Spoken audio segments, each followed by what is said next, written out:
आज हम लोग बात करेंगे कि खेतों में हमें कितनी मात्रा में खाद का प्रयोग करना है।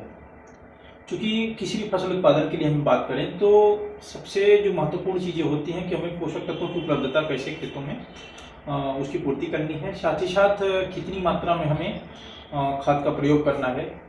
तो आइए देखते हैं हम लोग कि खाद के बारे में थोड़ी सी हम लोग चर्चा करना चाहेंगे। खाद,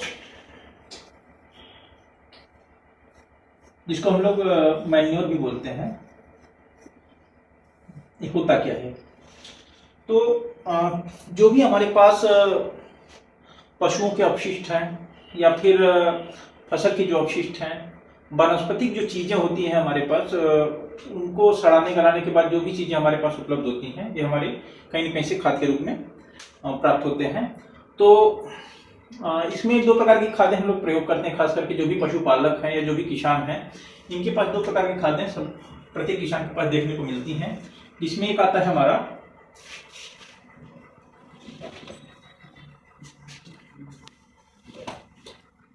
गोबर की खाद, जिसको हम लोग FIM भी बोलते हैं, खास करके फार्मयार्ड मैन्योर इसको बोलते हैं।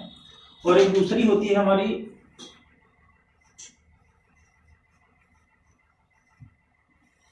कंपोस्ट। दो प्रकार की खादें हमारे पास ज्यादातर किसानों के पास उपलब्ध होती है। FIM क्या होता है? गोबर की खाद। ये सभी को पता होगा कि जो भी हमारे पास पशु हैं, उनके जो भी अपशिष्ट हैं, मलमूत्र हो गए या फिर चारे के माध्यम से जो हम पशुओं को जो चारे देते हैं, वो सड़े हुए चारे, इन सबों को जब इकट्ठा करके हम किसी कूड़ में या किसी भी ऐसे स्थान पे एक जगह ढेर बनाते हैं और उसको 6 से 7 महीने तक जब हम पूरी तरह से सड़ाते हैं, तो उसके द्वारा जो चीजें तैयार होती हैं, उसको हम लोग गोबर की खाद या फार्मयार्ड मैन्योर बोलते हैं। दूसरा हमारा कंपोस्ट है। कंपोस्ट में ये चीजें कॉमन होती हैं, खास करके जैसे हमारा गोबर की खाद इसमें मिली रहेगी, और उसके साथ साथ जो भी हमारे कृषि क्षेत्रों में जो भी फसलों के अवशिष्ट होते हैं या अवशेष होते हैं,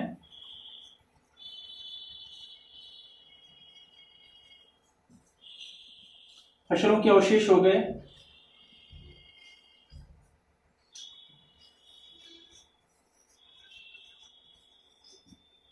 खरपतवार हो गए, हरी खाद हो गई, यानी कि जो भी हमारे पास गोबर की खाद के अलावा ये सब चीजें अगर उपलब्ध हैं, तो सबको हम लोग क्या करते हैं कि एक ढेर में हम लोग इकट्ठा करते हैं। इसमें जो भी मात्रा में उपलब्ध है, इसको हम पूरी तरह से भर लेते हैं। भरने के बाद जब पूरी तरह से हमारा स्थान भर जाता है, तो इसको हम किसी भी पुआल या बाकी चीजों से ढक देते हैं और इसको कम से कम 6 महीने या 1 वर्ष हम लोग छोड़ देंगे। अब पूरी तरह से जब ये डिकम्पोज हो जाता है, यानी कि पूरी तरह से जब सड़ जाता है, तब एक खाद हमारे खेतों में डालने के लिए तैयार हो जाती है। अगला जो हमारा स्टेप होता है कि वास्तव में जो गोबर की खाद है या कंपोस्ट है, इससे हमें फसलों को क्या मिलते हैं? तो फसलों के लिए हमें दो चीजें हैं।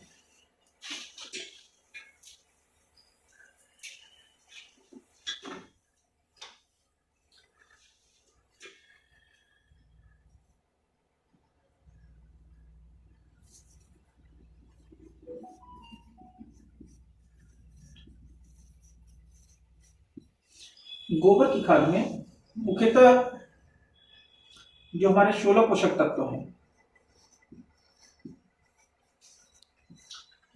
ये सारे पोषक तत्व कुछ न कुछ मात्रा में हमें प्राप्त होते हैं। जैसे कि हम लोग बात करते हैं कि पहले तो CHO की हम बात करते हैं, कार्बन, हाइड्रोजन और ऑक्सीजन का। दूसरी चीज आती है हमारा NPK, जिसमें नाइट्रोजन, फास्फोरस और पोटास, ये 3 चीजें होती हैं। तीसरा हमारा है कैल्शियम है, मैग्नीशियम है, सल्फर है। फिर इसके बाद सूक्ष्म पोषक तत्वों में जैसे फेरस हो गया, जिंक हो गया, कॉपर हो गया, ये सारे तत्व क्या है कि कहीं न कहीं से कुछ न कुछ मात्रा में पाए जाते हैं। लेकिन मुख्यतः जो सबसे ज्यादा पाए जाते हैं, वो ये 6 पाए जाते हैं। और इन 6 पोषक तत्वों में सबसे ज्यादा जरूरत हमको कैल्शियम की होती है, ठीक है, कार्बन की होती है, साथ ही साथ NPK की होती है। तो हम देखेंगे कि अगर हमें 100 kg गोबर की खाद अगर हम लोग प्रयोग कर रहे हैं, सड़ी हुई गोबर की खाद अगर हम लोग प्रयोग कर रहे हैं, तो इस सड़ी हुई गोबर की खाद में करीब जो नाइट्रोजन है हमको 500 ग्राम, फास्फोरस जो हमारा है, जो कि हम लोग डीएपी के माध्यम से पूरा करते हैं, एसएसपी के माध्यम से पूरा करते हैं, ये हमको 200 ग्राम, और पोटाश जो हमारा है ये भी 500 ग्राम प्राप्त होता है। तो हमें क्या करना है कि अपने खेतों में जो हम लोग उर्वरक प्रयोग करते हैं, उर्वरक प्रयोग करने के साथ साथ मृदा में गोबर की खाद के माध्यम से या फिर कंपोस्ट के माध्यम से हमें कार्बन की मात्रा पूरी करनी है। साथ ही साथ इसके अंतर्गत जितने भी 16 पोषक तत्व हैं, हम केवल इन्हीं खाद के माध्यम से, मैन्योर के माध्यम से हम लोग पूर्ति इसकी कर सकते हैं। दूसरी बात यह है कि हमें जो भी सूक्ष्म पोषक तत्व हैं, इनकी उपलब्धता हमेशा बनाए रखनी है। तो इसके लिए हमें अलग से कहीं मार्केट से जिंक या फिर आयरन या फिर सल्फर या कैल्शियम जो भी हमको डालना होता है, अलग से हम लोग डालते हैं। लेकिन अगर हम लोग कहीं कहीं से अगर गोबर की खाद पूरी तरह से जो भी संतुलित मात्रा है इसकी पूर्ति करते हैं, तो सारी चीजें हमें केवल इसी के माध्यम से पूरी हो जाएंगी। और साथ ही साथ जब पौधों पे, जब हम फसलों उत्पादन करते हैं, तो पौधों पे प्रत्येक पोषक तत्वों की कमी दर्शाता है पत्तियां। तो पत्तियों पे अगर कमी दर्शा रहा है, तो कहीं ना कहीं से हम फोलियर के रूप में इसको छिड़काव के माध्यम से दे सकते हैं या जमीन में दे सकते हैं। तो किसान भाइयों, हमें सबसे जरूरी ये ध्यान देना है कि हमें गोबर की खाद या फिर कंपोस्ट अवश्य डालना है। तो हमने बात किया गोबर की खाद का, इसमें हमारे जो भी पोषक तत्व हैं, इसमें एनपीके सबसे महत्वपूर्ण है। एनपीके में हमारा नाइट्रोजन, इसमें हमको करीब 100 किलोग्राम में इतना 500 ग्राम, फास्फोरस यानी कि जो हम डीएपी से मात्रा इसकी पूरी करते हैं 200 ग्राम, और पोटाश इतना है। अब यहाँ पे सबसे महत्वपूर्ण चीज ये है कि कितनी मात्रा में हम खेतों में डालें। तो कभी भी जब हम लोग खेती करते हैं, तो हमें देखते हैं कि किसी भी फसल के लिए होता है, जैसे हमको मेंथा की बात करें, तो मेंथा में जैसे हमें 40, 20 और 20 के अनुपात से एनपीके देना है। अब एनपीके हमारा प्रति एकड़ का है ये, तो 40 किलोग्राम नाइट्रोजन, 20 किलोग्राम फास्फोरस और 20 किलोग्राम पोटाश की पूर्ति हमें करनी है। तो हमें क्या करना है कि अगर हम यहाँ पे खेत में गोबर की खाद की मात्रा से इसकी पूर्ति करते हैं, तो जो भी मात्रा पूरी हो, जैसे हमने 1 टन में अगर हमने गोबर की खाद डाली है, तो उसमें करीब 3 किलोग्राम नाइट्रोजन की पूर्ति होती है। उसी प्रकार 1.5 से 2 किलोग्राम तक फास्फोरस और 3 किलोग्राम तक पोटाश की पूर्ति होती है। तो हमने 4 टन डाला, तो इसमें करीब करीब 12 किलो हो गया। तो कहीं ना कहीं से यहाँ पे हमको 12 किलो कम डालने की आवश्यकता हो सकती है। आप 12 किलो अगर कम भी डालेंगे, तो कहीं ना कहीं से पोषक तत्वों की उपलब्धता पौधों को हो जाएगी। ठीक है, अगला जो हमारा बात हम करेंगे वो है कंपोस्ट हमारा।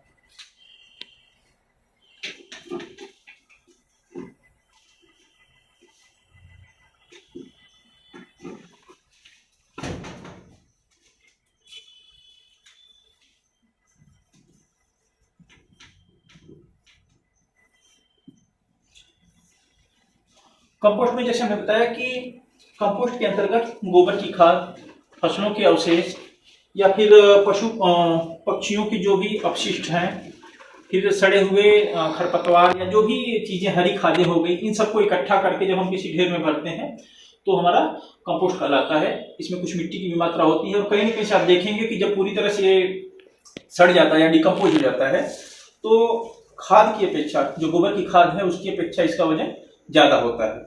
तो कंपोस्ट में अगर हम देखें, तो जितने पोषक तत्व उसमें पाए जाते हैं, सारे पोषक तत्व इसमें भी पाए जाते हैं। बस ये होता है कि जो थोड़ा सा रेशियो होता है एनपीके का, इसमें थोड़ा सा अंतर देखने को मिलता है। इसमें नाइट्रोजन, फास्फोरस और पोटाश की बात करें, तो इसमें करीब 0.5%, 0.15% और 0.5% ये हमको एनपीके प्राप्त होता है। अगर हम 100 केजी गोबर कंपोस्ट की बात करें, तो इसमें करीब 500 ग्राम नाइट्रोजन, 500 ग्राम फास्फोरस, अरे सॉरी 150 ग्राम फास्फोरस और 500 ग्राम पोटास प्राप्त होता है। और साथ ही साथ जितने पोषक तत्व हैं जैसे हमारा कैल्शियम हो गया, मैग्नीशियम हो गया, सल्फर हो गया, ये सब चीजें प्राप्त होती हैं। हमें किसान भाइयों ये ध्यान देना होता है कि हमारा ढेर इकट्ठा करने का या फिर खाद बनाने का जो तरीका है वो कैसा है। कभी कभी हम लोग क्या करते हैं कि अगर हमें किसी फसल में, जैसे हम आलू लगा रहे हैं या फिर धान की खेती करना चाह रहे हैं, किसी किसी फसल में खाद की मात्रा बढ़ाई जाती है, कहीं कहीं पे खाद की मात्रा कम रखी जाती है। और साथ ही साथ अगर हमें उसमें कैल्शियम का या सल्फर की मात्रा को बढ़ानी है तो हमें कुछ किसानों को ये करना चाहिए कि जब हम लोग इसका खाद तैयार करने के लिए जब प्रक्रिया हम शुरू करते हैं तो पूरी तरह से जब खाद तैयार करने के लिए जब हम उसकी ढेर को भर लेते हैं तो इसके बीच में हम लोग कहीं से जिप्सम या फिर सिंगल सुपर फास्फेट जो हमारे पास उपलब्ध होता है इसको भी हम लोग बीच में प्रयोग कर सकते हैं। या फिर हम ये कर सकते हैं कि जैसे 1 टन हम अगर 1 टन गोबर की खाद हम लोग तैयार कर रहे हैं तो 1 टन में करीब 10 से 12 केजी या 15 केजी हम लोग सिंगल सुपर फास्फेट या फिर जिप्सम का प्रयोग कर सकते हैं। इससे क्या होगा कि जिप्सम में कैल्शियम और सल्फर पर्याप्त मात्रा में पाए जाते हैं। तो होगा क्या कि जो भी हमारा नाइट्रोजन का लीचिंग जो होता है, जो हमारे नाइट्रोजन जो यूरिया हमारा होता है, कभी कभी क्या होता है कि लीच करके नीचे जाता है हमारी कंपोस्ट में, तो कहीं ना कहीं से कैल्शियम हमारा इसको बांधने का काम करता है। और साथ ही साथ जब हम इसको तैयार होने के बाद खेतों में डालते हैं तो कहीं ना कहीं से मात्रा फसलों को मिल जाती है। साथ ही साथ जो इसमें सल्फर होता है ये भी पूरी तरह से मिलता है। और साथ ही साथ फास्फोरस SSP में, तो कहीं ना कहीं से जब पूरी तरह से डिकम्पोज हमारा हो जाता है खाद, तो इसमें इसकी मात्रा भी बढ़ने लगती है फास्फोरस की। और साथ ही साथ कैल्शियम हो गया, सल्फर हो गया या अन्य पोषक तत्व की मात्रा इसमें बढ़ जाती है, जो कि हमारे आने वाले फसल के लिए बहुत ही लाभकारी होती है। तो विशेषता हमें गोबर की खाद और कंपोस्ट में यही चीजें देखने को मिलती हैं। हमें आगे जो प्रक्रिया है इसके बारे में बात करेंगे कि हमें कितनी मात्रा में इसका प्रयोग करना चाहिए। तो प्रयोग के लिए सबसे जरूरी तो यह है कि हमें मृदा की जांच करानी है। मृदा की जांच के अनुसार हमें ये देखना है कि हमारे खेतों में पोषक तत्वों की कितनी उपलब्धता है और कितनी मात्रा में हमको प्रयोग करनी चाहिए। तो खास करके सभी फसलों की अलग अलग मांग होती है मृदा की संरचना के अनुसार। तो हमें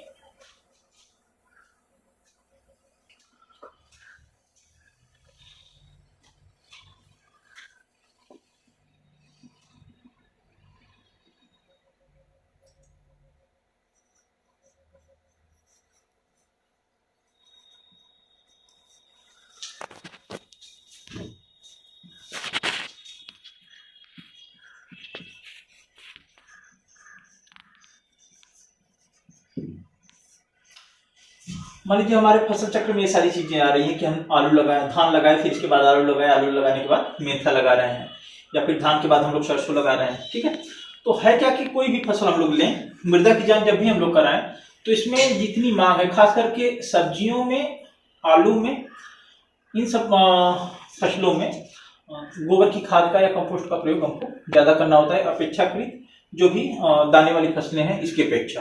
तो जो भी आपकी मृदा की जांच के अनुरूप उसमें रिजल्ट मिले तो हमें कुल मिलाकर के बात ये करनी है कि 1 एकड़ खेत के लिए अगर हमें 1 एकड़ खेत में कितने ट्रॉली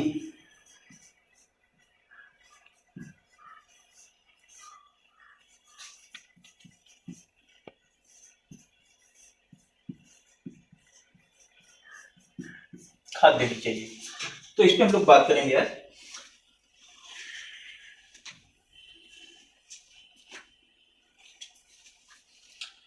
अब खास करके बात करें हम लोग अपने प्रक्षेत्र की, खास करके हम लोग बाराबंकी की बात कर रहे हैं। तो बाराबंकी में जो ट्रॉली का साइज है 10 गुणे 5 गुणे 2, ये ट्रॉली मैक्सिमम यहाँ पे चलाई जाती है। इसी ट्रॉली के हिसाब से लोग खादों का प्रयोग करते हैं। तो किसी भी फसल, मान लीजिए हमें किसी फसल में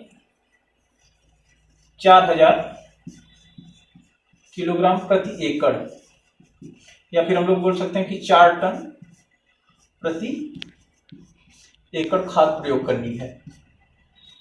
इतनी खाद प्रयोग करनी है। और हमारे पास जो ट्रॉली है ये है हमारा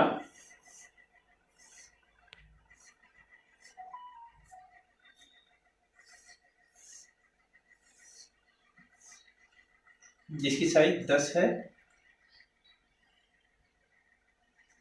5 है और 2 फीट है। ये हमारी ट्रॉली की साइज है। अब हमें देखना है कि हमारे खेत में कितनी ट्रॉली खाद पड़ेगी। ठीक है, हमें डालना है 1 एकड़ का हमारा खेत है। 1 एकड़ के खेत में हमें 4 टन डालना है और हमारे ट्राली का जो साइज है ये 10 × 5 और 2 का है। तो कितनी ट्राली हमें यहाँ पे आवश्यकता होगी इसके बारे में हम लोग एक छोटी सी चर्चा करेंगे। अब किसान भाइयों, चूंकि हमारे पास ट्राली का साइज 10 × 5 और 2 का है, तो अगर हम लोग यहाँ पे कंपोस्ट का प्रयोग कर रहे हैं, हमने अंतर आपको बता दिया कि कंपोस्ट में क्या क्या चीजें पड़ती हैं और गोबर की खाद में। तो कंपोस्ट में सारे जो भी हमारे पास अवशिष्ट सब मिलाए जाते हैं, साथ ही साथ गोबर की खाद और मिट्टी सब कुछ मिक्स रहता है। तो इसमें देखेंगे तो 1 वर्ग फुट में 17 किलोग्राम खाद आती है। और अगर हम लोग FYM या गोबर की खाद की बात करें, गोबर की खाद में 1 वर्ग फुट में 11.5 किलोग्राम गोबर की खाद आती है। ठीक है, तो हमें क्या करना है कि अब यहाँ पे हम इस ट्रॉली का क्षेत्रफल आयतन निकाल लेंगे। तो आयतन हमारा करीब होगा 10 × 5 × 2 बराबर 100 वर्ग फुट। 100 वर्ग फुट। अब यहाँ पे हम लोग 1 वर्ग फुट में देख रहे हैं कि कंपोस्ट आ रहा है हमारा 17 किलोग्राम। तो हम लोग यहाँ पे 17 किलोग्राम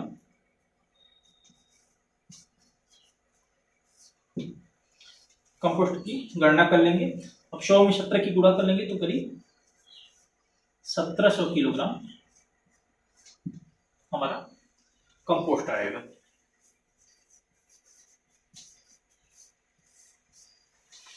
तो अब हमें ये देखना है कि अगर हम 4000 केजी हमको डालना है और एक ट्रॉली में हमारा इतना आ रहा है 1700 किलोग्राम, तो 1 एकड़ में हमें कितना प्रयोग करना चाहिए। तो 1 एकड़ के लिए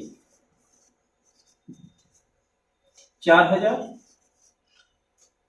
बट्टा 1700,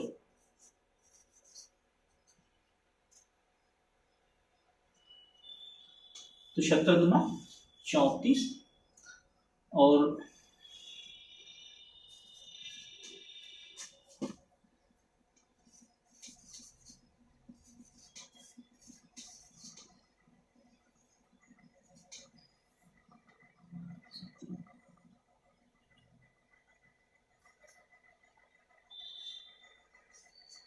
इसके आसपास आएगा। तो करीब कुल मिलाकर के हमें 2.5 ट्राली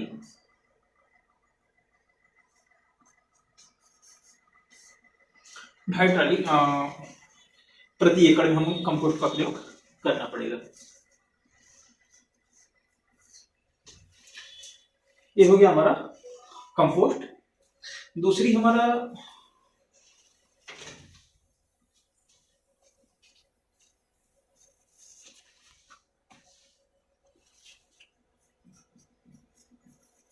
FYM या गोबर की खाद।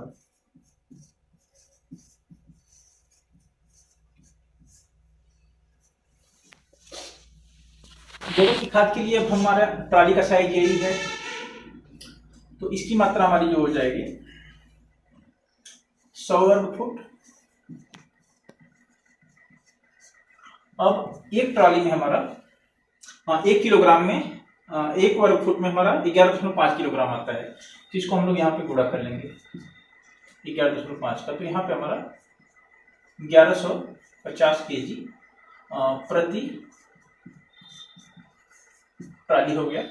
अब 1 एकड़ में जैसे हमें 4000 केजी प्रयोग करना है, तो 4000 भागे 1150 तो यहाँ पे हमारा आ जाएगा करीब करीब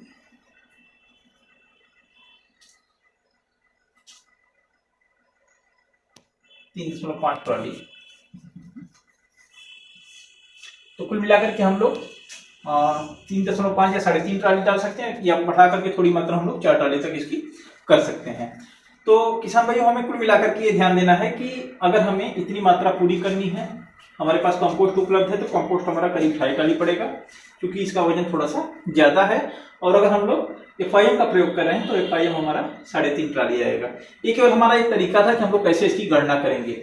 अब जो भी आपके पास ट्रॉली की साइज है, जैसे हमने 10x5x2 का हमने गणना किया, आपके पास हो सकता है कि 12x6x2 की भी साइज का ट्रॉली हो, या कुछ जगहों पे छोटी ट्रॉलियां भी आती हैं जो 8x5x2 की आती हैं।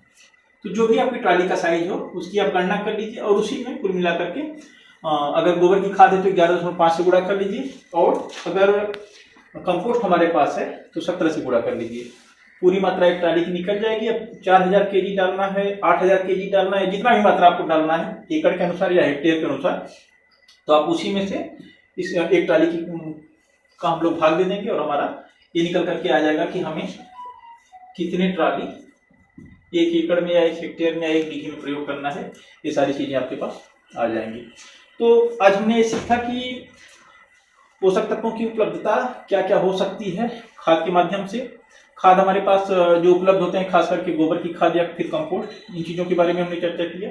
और साथ ही साथ 1 एकड़ में जो संस्तुत मात्रा है किसी भी फसल के लिए मृदा जांच के अनुरूप, तो उसमें हम लोग कितनी ट्रॉली का प्रयोग कर सकते हैं। तो आज हमने थोड़ा थोड़ा इन विषयों पर चर्चा किया, और हमें उम्मीद है कि आप लोगों ने ज़्यादा इसके बारे में जानने का प्रयास करेंगे आप लोग, और भविष्य में उम्मीद है कि आप लोग इन चीज़ों की गणना अपने अनुसार कर सकते हैं। एक बात और हमको ध्यान देना है, मोबाइल करिए। एक बात हमें ये ध्यान देना है कि खेतों में हम कभी कभी क्या होता है कि जो किसान बड़े पशुपालक होते हैं, जिनके पास ज़्यादा मात्रा में गोबर की खाद या फिर कंपोस्ट उपलब्ध होता है, ये किसान क्या करते हैं कि सारी मात्रा उसी खेत में ले जाकर के बिखेर देते हैं। तो हमें कुल मिलाकर ध्यान ये देना है कि बहुत ज़्यादा मात्रा भी हमें प्रयोग नहीं करनी है, क्योंकि उससे क्या है कि मान लीजिए आपके पास 1 एकड़ में 4000 kg डालना है, आपको 4000 kg 1 एकड़ में प्रयोग करना है, और आपके पास 10,000 kg उपलब्ध है। जो संस्तुति हमारी है वो 4000 kg की है, और 4000 kg हमारी जमीन के लिए पर्याप्त है। तो हमें क्या करना है कि इतनी मात्रा रखें। अगर हम बढ़ा करके इसको डाल रहे हैं तो कहीं न कहीं से एक तो हमारी लागत बढ़ेगी, दूसरी बात जो हमारा कार्बन और नाइट्रोजन का रेशियो है जमीन में, जो CN रेशियो हम लोग बोलते हैं, कहीं न कहीं से उसके ऊपर भी इसका प्रभाव पड़ेगा। क्योंकि जब कार्बन की मात्रा अधिक होती है तो नाइट्रोजन कहीं न कहीं से डिस्टर्ब होता है, और नाइट्रोजन की मात्रा जब अधिक होती है तो फिर कार्बन कहीं न कहीं डिस्टर्ब होता है। तो इसके ऊपर इसका असर जाता है। साथ ही साथ इनकी अधिकता या कमी से आगे जो होता है उसमें जो हमारी जमीन के अंदर बैक्टीरिया है, या फिर ये बोले एक्टिनोमाइसीट्स हैं, ये सब जो डिकम्पोज करते हैं खादों को या फिर उर्वरा पोषक तत्वों को पौधों तक पहुंचाने का काम करते हैं, कहीं न कहीं से इनकी बढ़वार में कमी आएगी। ये कहीं न कहीं से सुषुप्तावस्था में जाएंगे, और साथ ही साथ इनका पौधों के प्रति जो भाव है वो कम होगा। हमें ध्यान देना है कि 4000 kg या 10,000 kg जितना हमारे पास उपलब्ध है वो अलग बात है, लेकिन हमें डालना उतनी ही है जितनी मात्रा की जरूरत है। पुश करिएगा तो हमें कुल मिलाकर के खेतों में, चाहे वो खाद की मात्रा हो, चाहे उर्वरक की मात्रा, जो भी पोषक तत्व के रूप में हम लोग पौधों को प्रदान करना चाह रहे हैं या उत्पादन बढ़ाने के लिए हम लोग आगे प्रयासरत हैं, तो हमें कुल मिलाकर के ये ध्यान देना है कि संतुलित मात्रा की तरफ हम लोग बढ़ें, और साथ ही साथ जो भी जमीन के अंतर्गत पोषक तत्वों का, या भी जो भी कीड़े या फिर बैक्टीरिया या एक्टिनोमाइसीट्स हैं, जिनके साथ हमारा एक पौधों के साथ जिनका सहजीवी संबंध है, ये सब थोड़ा निरंतर आगे बढ़ता रहे। और साथ ही साथ आने वाले समय में आपकी जमीन की उर्वरा शक्ति का विकास हो, और पौधों में जो भी एक सजीवी संबंध होता है वो भी आगे प्रक्रिया में रहे और आगे बढ़े। तो हमें कुल मिलाकर के संतुलित मात्रा का अपनी जमीन की संरचना का और पौधों के या फसल के अनुरूप हमें पोषक तत्वों की उपलब्धता देखनी है। तो खास करके सबसे जरूरी हमारे जो विषय है आज का कि मैन्योर जो भी हम लोग खाद प्रयोग कर रहे हैं, ये खाद हमारी कैसी है, पूरी तरह से डिकम्पोज है कि नहीं है, कितनी मात्रा में हमें प्रयोग करनी चाहिए, डालने का हमारा तरीका क्या होना चाहिए, भूमि में मिलाने के समय हमें क्या करने चाहिए और किस प्रकार से जो भी जमीन में पोषक तत्वों की उपलब्धता है किस प्रकार से पौधों तक पहुंच सकेगी, इसके बारे में हमें बहुत ध्यान देना है। तो हमें उम्मीद है कि आगे जो भी हमारी कमियां हैं इसमें हम लोग थोड़ा सा आगे बढ़ने का प्रयास करेंगे और कमियों को धीरे धीरे हम लोग सुधार में लाएंगे, अपनी जमीन को धीरे धीरे सुधारने का प्रयास करेंगे। धन्यवाद।